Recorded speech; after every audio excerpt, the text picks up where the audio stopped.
Well, hello there, and this is Auntie, and I am here to do my rant of 90 Day Fiance the Other Way, Season 4, Episode 14, the season finale. Y'all, let's get into it, shall we? Oh, yes, we shall. Everybody needs a sweet old auntie. Everybody needs with a whoop whoop and a boop boop auntie boop. that everybody needs. You can make this up. Now you know that these are some crazy motherfuckers. Everybody needs a sweet old auntie. So why even bother? Auntie that lies, sweet old auntie. Auntie that waits. Are you okay? Are you okay? Well, welcome back, everybody, and this is Auntie. If this is your first time being here, please like, comment, and subscribe to my channel. And to all of my new subscribers, thank you all so much for hitting that subscribe button and joining this family. To all of my nieces, nephews, and my members who have been here with me for the long haul, thank you all so much for your continued support. If I had to rate this episode of 90 Day Fiance the Other Way, Season 4, Episode 14, I probably will rate this episode a C. Let me know down in the comments section what you would rate this episode of 90 Day Fiance. So I don't have my mouse with me. Well, I got the mouse, but I don't have a little thing to go with it. So it's like, okay, so what good is the mouse without the connector, the USB? Okay, the thumb drive or whatever you want to call it. So I'm going to wing it tonight. Y'all pray for me, okay, while I wing this. And in winging it, it means that I am probably not going to get to the comment section, right? So, as you all know, I like to bring these people up on the screen as I am talking about them. Okay. Hoping everybody had a great Monday. Mondays are so hard sometimes, but if you are connected to me on Auntie's Advice Lifestyle Podcast, I actually filmed my day today. And so right now I'm doing some editing and that video will be up shortly. You all see that I am trying new things on both of my platforms. And, once I get into my groove, it'll be what it is. Okay. I'm excited about it. I'm hoping that you all like the ASMR. Those will be on Auntie's Advice Lifestyle Podcast. Also, I'm hoping that you all like the encouraging words that I've been giving and everything. So, just doing some changes and some updates to reflect where I am now. While I like doing the reviews and stuff like that, I had a very wise woman who indicated that, Auntie, we would like to see your life, your everyday life. And so I'm working on it, y'all. I'm working on some new content and I'm so excited about it. I really am. I'm sitting up here looking for my glasses, right? I got these in my hand and I got these. And why you stop? And I got these. So it's like, okay, you need glasses, but my regular glasses look like this. So we're going to use these black ones for right now, okay, because I'm just a little bit discombobulated. I don't know why, but I am. So anyway, let me carry on and do what I do. It is all because of you that I'm making some of the changes. And I thank you, sis. I thank you. Thank you. Say thank you, thank you, thank you, thank you. Okay, so anyway, let's go on and let's get into this review. The first couple that I want to talk about is Isabel and Gabriel. Now, I did not look at the whole episode, right? His whole segment. I looked at the segment where he said that he was fussing with his sister. And his sister, poured an attitude, and so did he. And I'm thinking to myself, whatever happened, he blamed his sister and said that his sister is the cause of a lot of problems in his relationship. No, it's his dishonesty. It's, in my opinion, it's his omission of the truth, like telling people like who he is. It's the small things that are the big things, right? And the big things that are the small things. And for me, he's very dishonest. Nobody really knows who he is. By his own admission, he hides information. He uses his Instagram page in order to tell people, who and what he is. And so I don't understand why he would think that he would get anything less. What did I do to my forehead? Y'all did something to my forehead. Thank you so much, Jessica White, the dancing outlaw, for the $4.99 super chat. Hello, beautiful. Hello, Jessica. I miss you. I miss you, Jessica. Mwah. Love me some Jessica. If you don't know, you better ask somebody. But anyway, I think it's his dishonesty, and I think that his sister and his mother are tired of the dishonesty that's coming up out of this man's mouth. His whole life is a secret, even to those people who are very close to him. And he deserves everything he gets, in my opinion. And I did not watch her at all because, they're trying to make it appear that the two of them are not going to get married. But we know he going to show up. When I looked at like a little small snippet, you know how when you be fast forward and you be wondering, am I at the spot where I can get past this damn couple? I saw, I guess, what was called the wedding venue, and it looked like a funeral. And then the next thing you know, I saw him laying on the bed. I said, bitch, did he die? Did he die? Like the wedding looked like a funeral in my opinion. And then to see him laying on the bed, and I had fast forward through the stuff, I was like, bitch, did he die on me? Anyway, he did not die, but he is still playing the victim. And he's just not interesting to me at all. The next couple that I want to talk about is Danielle and Johan Hunty. Like, Johan has been acting very like a ignorant. Okay, that's how he's been acting. And oh look, thank you so much, Got to Be Pink Boutique, for becoming a member. Welcome to the family. Welcome, Got to Be Pink Boutique. Thank you so much for becoming a member. Y'all, please make her feel welcome to the family. Thank you so much. I see y'all already doing it. I got the best members in the world. Thank you, y'all.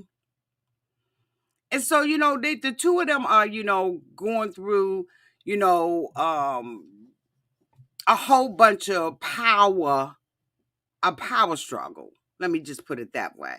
They're struggling for power in this relationship of who's going to be the boss and who's going to hang lower and who's going to rise up harder. And it is really sickening to see this. As much as I don't like Danielle, some of the stuff that Danielle was saying, I agree with.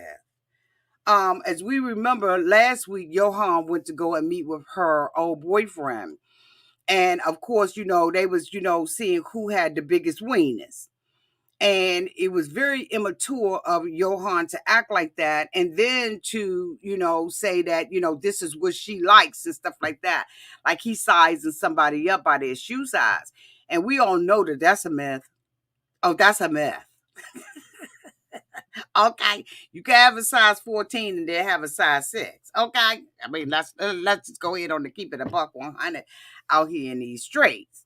So anyway, Johan is, now realizing the error of his ways, and so he wants to go back and have a conversation, to apologize. And so, what better way for him to do it? To take him to the basketball court. So they go to the basketball court and everything. And while they're at the basketball court, he loses the game. Of course, he wants to challenge him, and so the two of them take a break and they go and get something to eat. And at this point, Johan is, apologizing to him, and he apologized to him only to get some tea on Danielle. He, wanted to know whether or not Danielle was controlling in a relationship, and dude says she was. And the thing about it is, she's not going to change. Dude says she's not going to change. And yeah. Now Johan has realized that this guy don't want Danielle. And to be frank, as much as Johan says that he does want her, I don't think he does. I think that he's looking for someone to take care of him. I'm just going to go ahead and keep it a buck. I think that he's using Danielle. I think that he tolerates her. He makes sure that he says everything that he can say to her to knock her down a peg or two or five. And, he doesn't appreciate any of the things that she does for him. I just don't think that he's in love with her like a man should be. I just think that he, in my opinion, is using her. And I think that she's grown weary of that. She's tired of that. She's tired of being, embarrassed. So we see Danielle out on the beach and she's saying, this is where she can go to relax and unwind. And so, Johan comes over and he starts the petty he starts the stuff, by asking her, how you doing? Are you okay? And, whoop de whoop de whoop. Like he give a damn. He really does not care. I don't think that he really likes her. But he gets to the point now where he's trying to, again, tell her, what friends she can have, if she can have any friends at all. And Danielle is like, I'm done. I'm sick of it. Shut up. Don't talk to me anymore. I'm tired of arguing with you. He's telling her that, she needs to run people past her. She was like, I don't need your permission to have friends or anything like that. Your friends are my friends. My friends are your friends. And I'm going to do what the hell I want to do. She said, I've been very clear about what it is that I want from this relationship from the beginning. And what I'm not going to do is have you tell me, that I have to ask you for permission or that something is wrong because you don't agree with it. You need to grow the fuck up. And I'm done talking to you. Like she shut that conversation down. She shut that conversation down with him. And if he don't watch himself, he gonna be by himself and back up in his mom and daddy in them house where the water is running basically up from underneath the floor, bitch. I mean, like they bringing rain buckets in to take a shower in. So what he need to do, if he wanted to continue to be a kept man, he need to sit down and shut the, what up. Thank you so much, Charlotte Bay, for the $2 super chat. Auntie, you keep it a buck 100. Always love you. Love you too, Charlotte. Love you too, boo. Thank you. So it's just, he just really needs to just be quiet for a minute. Just like pipe down. And it's a sad damn day when I'm taking Danielle's side. It's a sad day in the neighborhood. Okay, this ain't Mr. Rogers up in this. Okay, but I really was feeling what she was saying and everything else. The next couple that I want to talk about is Kris and Jeymi. Child, let me tell you, it ain't no love in this relationship. Let me tell you something. Kris is a bald-faced ass lie because when Kris sat her ass up on that television and said that she had to go home for family reasons, I said, bitch, can we please get a rundown of why you had to go back home? Why did Kris have to go back home, y'all? Y'all know it's been 1,000 reasons why this woman has said that she had to go back home. First, she said she had to go and get medicine. Then she said it was her bank account. Then it was the motorcycle.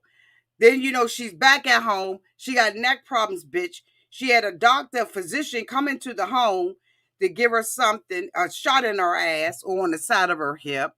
And now she's saying that she had family issues. But the thing about it is all her issues are surrounding her neck. But bitch, we've been seeing, she been talking about she been working this job, that job, knick-knack, paddywhack, give a job a bone. And it's like, okay, well, which one is it? It like we pick a struggle, Kris. Pick a struggle. So while Jeymi irritates the fuck out of me, I understand where Jeymi is because Kris always got something. Here it is 5 months later. This bitch said she was going to turn around and come back a month later. Then she said she over there working because, she ran out of money. So that means that you ran out of money. That means you didn't have none when you went over that mother. You didn't have any. Bitch, I am like totally doing it. I just was like, she needs to pick a struggle and stay with that struggle. Because we don't believe a thing that's coming out of her fucking mouth. It's unbelievable to me. Hold on, y'all. I forgot. Damn it.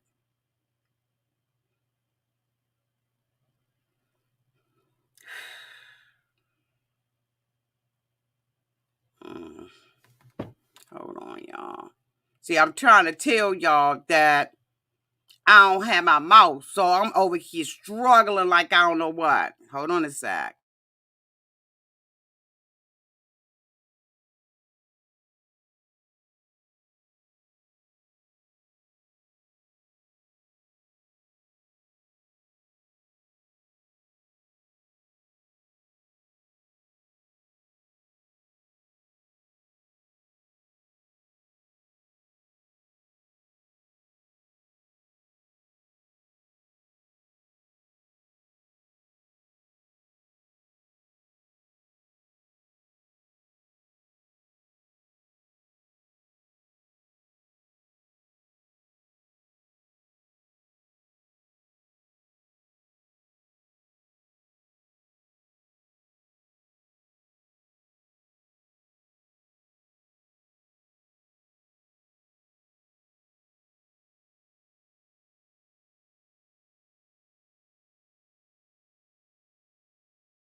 And I'm back. I had to pick a struggle myself, okay? So anyway, she's making up all these excuses. She says she's been gone for 5 months. She said that she wants to have this relationship with Jeymi, right? But I don't see her really wanting to have a relationship with Jeymi. I think she's saying it for the show.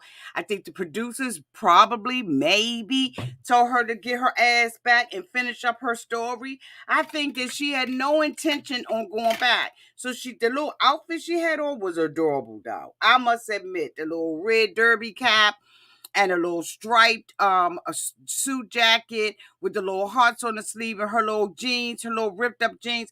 I thought the outfit that Kris had on was adorable. I would rock that any day of the week. I love a style that is just like eclectic. In clothing, I love to mix prints and all of that kind of stuff. I love me a good pair of ripped up ass jeans. Like, I thought she looked really cute. But anyway, that's besides the point. So she said that this time, going back to Colombia was different for her. I guess so, bitch. You've been gone all this time, and you're gonna have to pay the piper. You're going to have to pay the piper, and the piper's name happens to be Jeymi. So of course, when they see each other, it's awkward as fuck. And, they just kind of looking at each other like, kind of dumb. They don't know whether or not they want to hug, whether they don't. So they hugged and everything. It was like, you look cute. You look cute. Oh my God, you look cute. You look cute. You look cute. So, they going through the little formalities and everything, and they go up. And I'm sitting up here thinking, she is dragging this suitcase. She's going through all this stuff. Bitch, is her neck going to pop? Is she going to have a problem with her neck or no? Like because the last story that she left with me, bitch, was that her neck was all fucked up and she had to go back. So I'm thinking at any minute she's gonna be putting on a collar or something, or all of a sudden she's gonna be walking stiff or whatever. And I mean, with no shade, you know what I'm saying? I'm not trying to shade her, bitch. I'm just a little concerned about her, her well-being. After all, isn't that what she said that she left the first time? I'm just trying to figure this out, okay? I don't know about y'all, but I'm having a problem with following her fucking story. So anyway, anywho, she goes to, they go into the apartment and everything, and Jeymi's got, the little small stuff sitting on there. She's got the fireside burning, you know what I mean? Fireside is blazing bright. Okay. So, it's so awkward between the two of them. Now, the first time we saw them, they couldn't keep their hands off each other, and now they can't keep their hands on each other. And so, they sit down at the fireplace and all that, good stuff. And then, they have this awkward kiss between the two of them. And I just was so uncomfortable. I was so uncomfortable. Because it just looked like two enemies trying to kiss each other. They ain't feeling each other. They got a whole lot of issues between the two of them. They managed to go to bed together and sleep side by side. But that was only because Jeymi had brought some matching PJs and they had a little dance party on TikTok, I guess. But they went to bed, bitch, and it just was uncomfortable. So they get up in the morning and Kris has, Kris is her love language is gifts, right? She likes to do acts of service. And that ain't Jeymi's.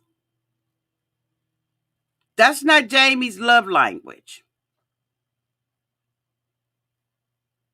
She ain't doing no acts of service. Her joint is communication, bitch, and pay the rent.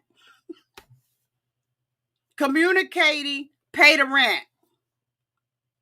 That's her love language. Because Kris missed Jeymi's birthday, she brought, these gifts and all of that, and she made an arrangement for them to go swimming in the pool.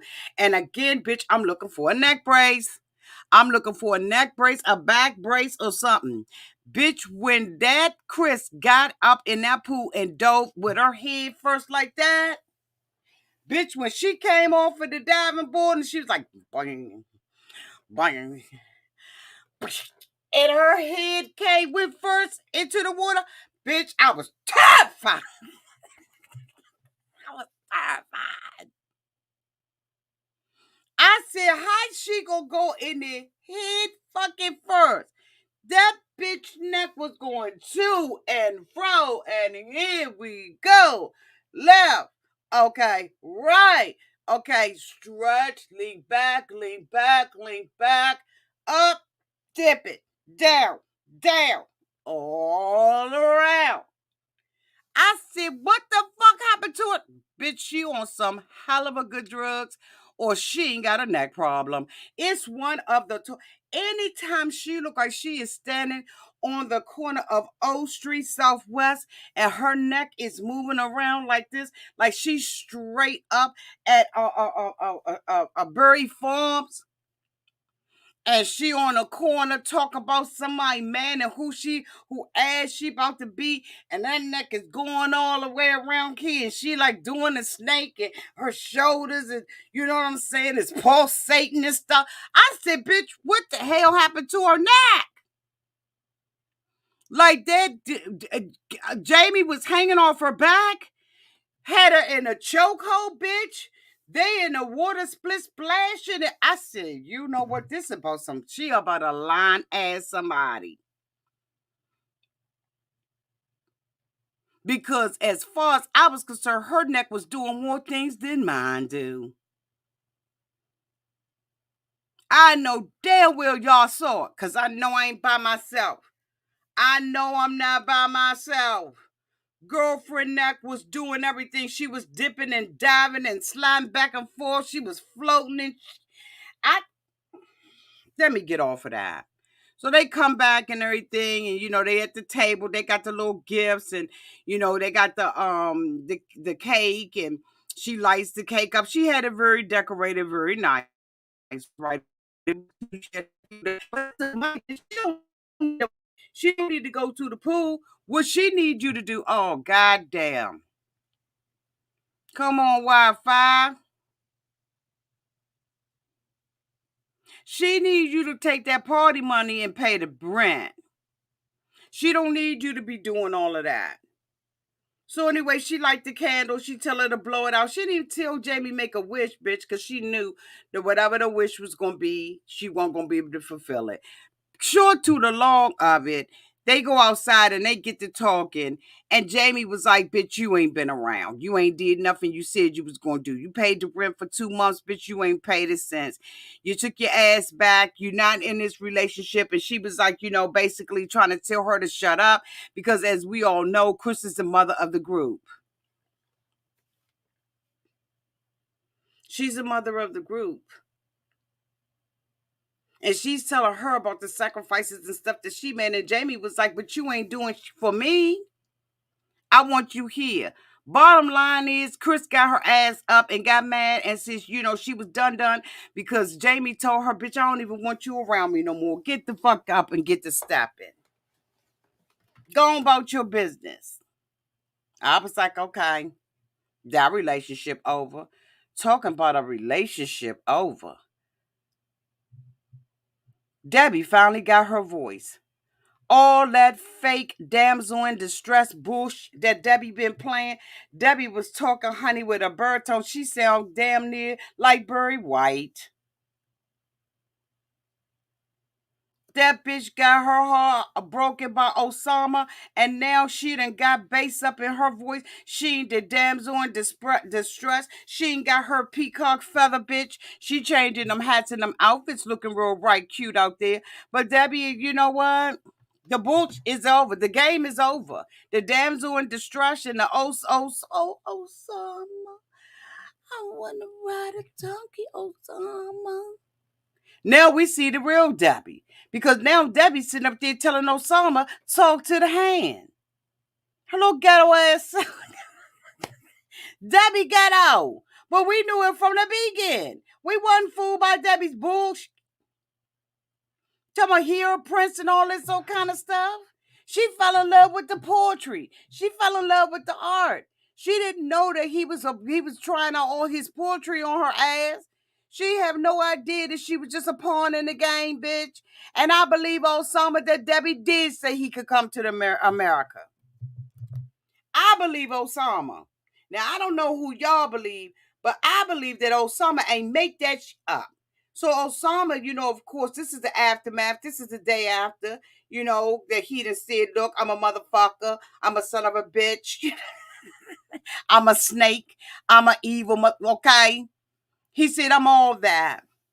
But at the end of the day, we're going to cut this bullshit out because what you not going to do is have me in a relationship with your old ass, your old 60-some-year-old ass, and you ain't going to pay. And Oussama didn't even love her like that because he never slept with her. Whether Debbie wanted to or not, he had no intention of sleeping with Debbie. He was perfectly fine not having to pull out his wiener to please her. Okay, I said it. Why don't you come off the screen?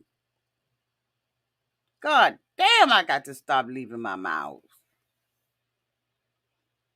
Oussama he was doing his poetry because this is what she liked. He was trying it with somebody who he thought was going to invest in his future. Debbie, let's just go ahead on and tell the truth. That's why your son was acting like that. Because Oussama was looking for a mama. He never was in love with Debbie. And frankly, Debbie wasn't in love with him. Debbie was fascinated with him. She was in awe of him. But Debbie, this wasn't no love. And the reason why I know it wasn't because Debbie walked away too fast. Now, I don't blame Debbie for walking away, bitch, okay? Because she said it was like sticking her hand into an electric cord. But, bitch, everybody had already been giving her the shock treatment before she took her old ass over there. But see, she wanted what she wanted, okay? The privilege of it all.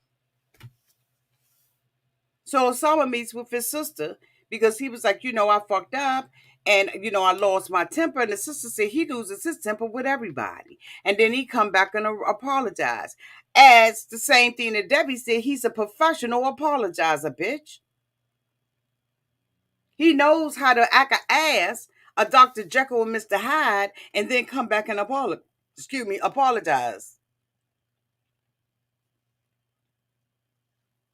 But I believe Oussama. I believe that Debbie gagged him too. I believe that Debbie promised him the sunshine, the moonlight, and a visa and a passport and some more, a house made up on the hill in the United States of America.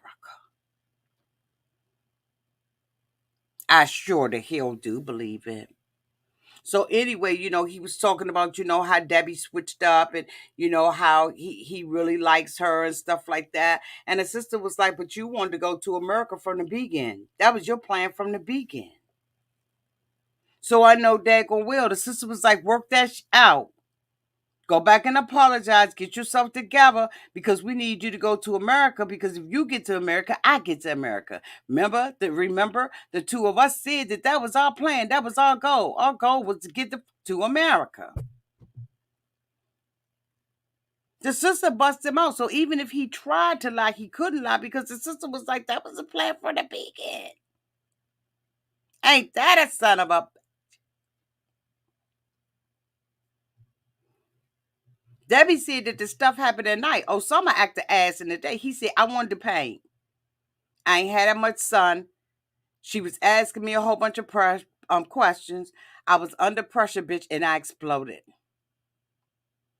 And then Debbie says that Oussama sent her a text and was like, look, I need to talk to you. So she met up with him. She goes to the cafe. She's trying to get some liquor.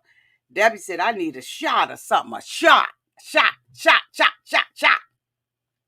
She said, I ain't even been able to have a margarita around this. Okay, all I'm doing is drinking coffee and tea in Morocco. Debbie, you need to get out more. I'm sure it's a couple of little distilleries somewhere around that that you can mix with your tea. I know it is. You just ain't found the spot because you've been out there on Oussama Farmer's farm, passing out gifts and petting donkeys. You better get your priorities in you better get your priorities in check. So of course, Oussama comes up and everything, and he's like, how you doing? She was like, how you think I'm doing? I feel disrespected. I feel dishonored. I'm disappointed. I'm all that. So Oussama was like, I apologize, but you ain't stick with the plan. You didn't stick with the plan, Debbie. Debbie's giving out all these old cliches and metaphors. Okay? Debbie is bringing out the cliches from when she was a child. But none of it is working. Because she's telling Oussama, you concentrating on visas and documentations and paperwork, and I'm talking about love. And Oussama said, don't confuse the two. Don't put the two of them together. Love ain't got to do with my visa. This what you said you was going to do. You cannot live here in Morocco, he said, because they don't appreciate art and they damn sure don't appreciate no poetry. So, Debbie, you gonna fuck the money up. Debbie was like, this my money and I can do what I want to do. I was gonna build us a lifestyle. No, you was gonna take care of his ass. Because he's 23. And you know what be tripping me out about this? If the same thing was reversed and this was a man doing this to a female, we would be up in arms screaming like a mother. Debbie was too old to be with this little young boy anyway. He old enough to be her great-grandson. She didn't have no business even messing with him.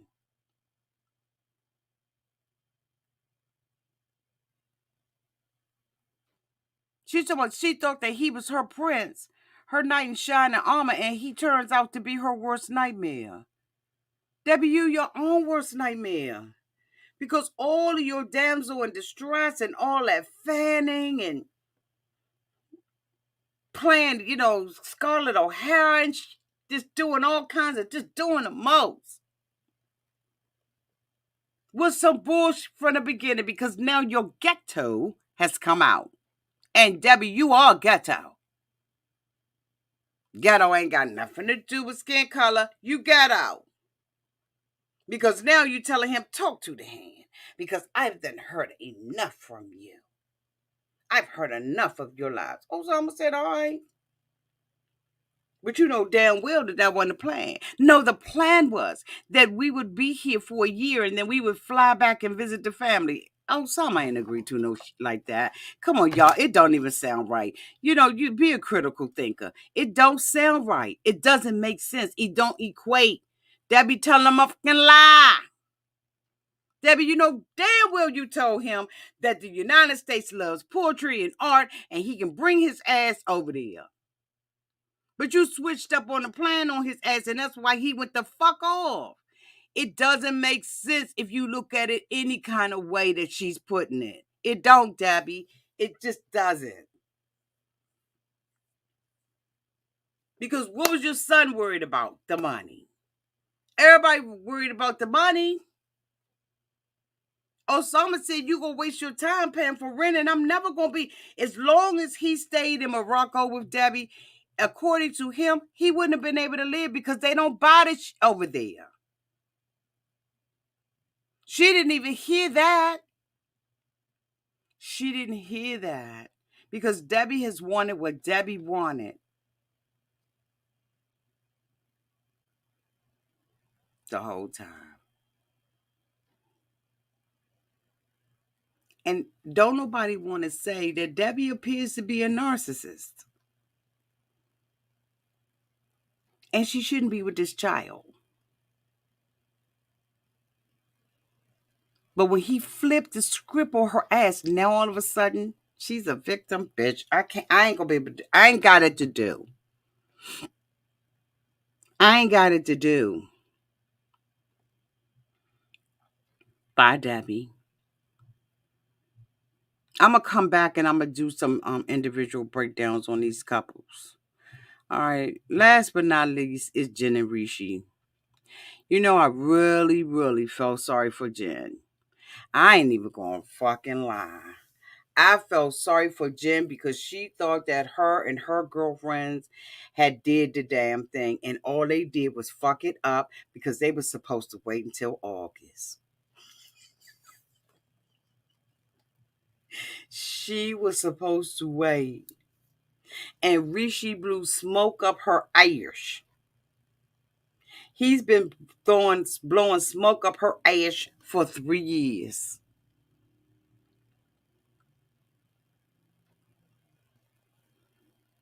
What Rishi wanted out of this, I don't know. But for 3 years, he been dragging this woman along. So all of them, they rah-rah. They went out, they had their little tea. She was talking about how much she loved him and all that kind of stuff, and that she wanted to be with him. And her girlfriends was rah-rah. And she was like, thank you, for exposing, everything in front of his mom and them, for blindsiding their asses, bamboozling them, hoodwinking the fuck out of them. That's what her girlfriend did. And as a girlfriend, I probably would have did the same dumb shit. Yeah, I would have. I got my girl back. I got you, boo. What we got to do. So they think they got a victory. They feel like the parents, the mother was, agreeable and all of that kind of stuff. The mother was gracious and didn't make a scene. She didn't cuss nobody out. She just wanted them up out of her house. And so she said what she said. She did what she did to be courteous to these American people. But as soon as they rolled up out there, she was like, they got a posse. We got a posse, bitch. She wanted to consult with her friends. We about to consult with the whole community. How old is she? They found out how old she was. They was like, oh, hell no. We ain't even got to consult with the villagers over this. It's a no. And Rishi goes in to cry now. He's coming over to the house. So the girls was like, you sure you're going to be all right? She was like, yeah, I'm going to be all right. Because she think that she got a victory. She thinks she won. Now, she told her girlfriends that she don't think that the parents going to ever allow Rishi to move outside of the house. But as we all know, she took to social media and was talking all kinds of bull. So anyway, she's talking to Rishi and everything. And so, she's like, I'm just dying to know what your parents thought about me. And he was like, looking pitiful. I mean, looking pitiful. He didn't know how to say it. Bitch, just rip the Band-Aid off and just say it. So she's thinking everything is cool in the gang. She's thinking that the biggest problem that they're going to have is him not moving out. And he was like, I want to live in a joint home. I got too many responsibilities and I don't see me not doing it. But if you got a problem with it, Jen, you can move down the street. I'm going to stay with my mama now. I'm going to come and see you at night. But every morning and stuff like that, I'm going to my parents' house because I got to do, and this is our culture. This is what we do over here.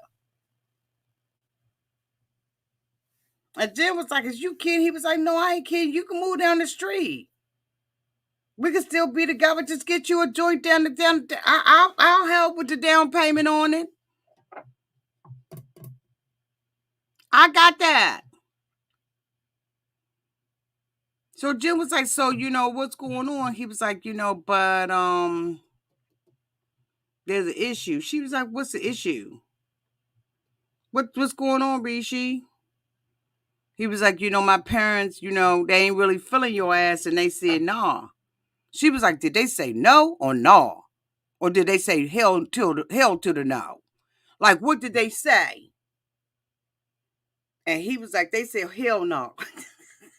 You too fucking old.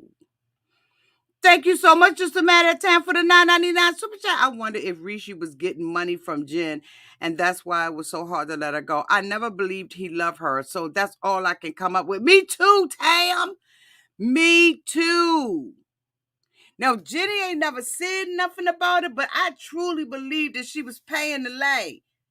Not in a bad way, but just helping him out. Because really, truly, we ain't see this motherfucker work.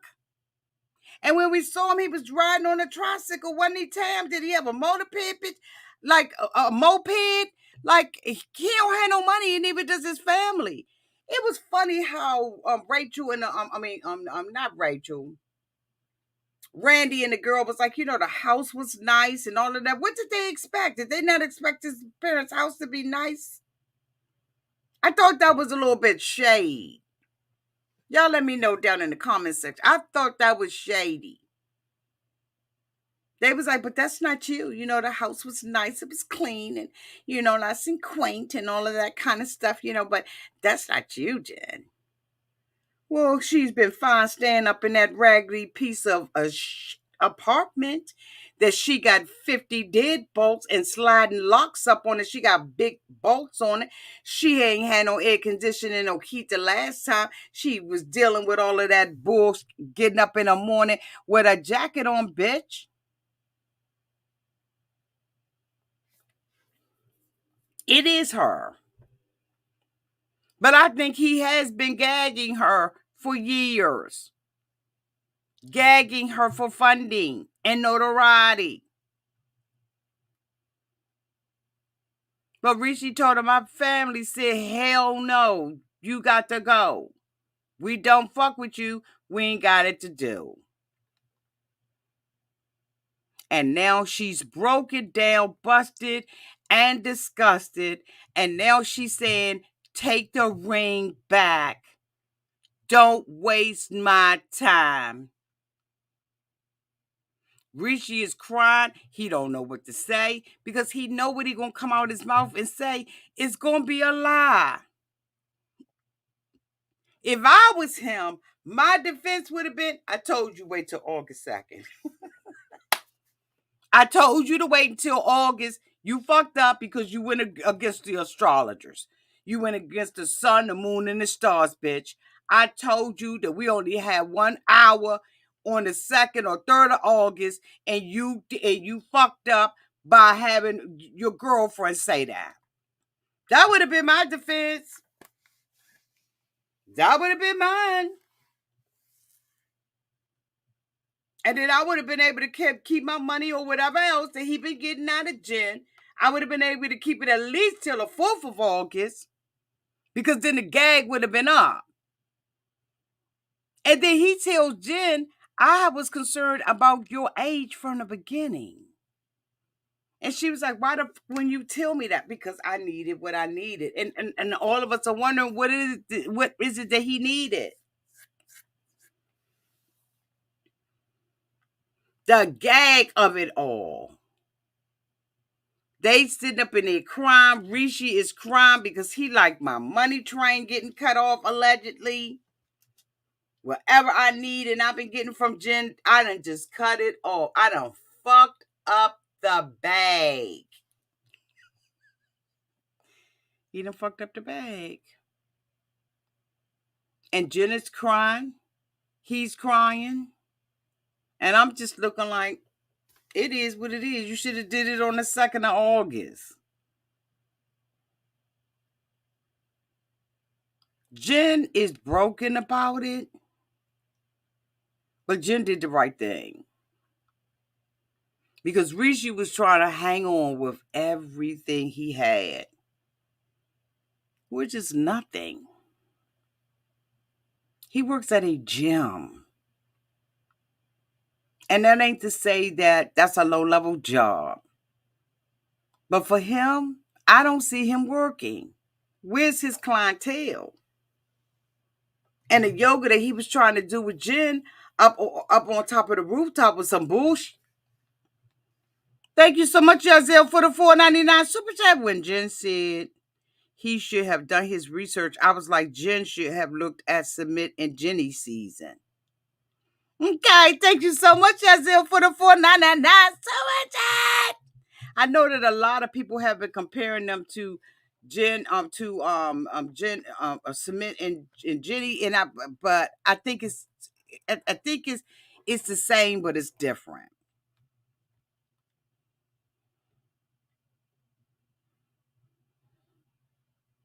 Yes, Cat Lover, it starts next week.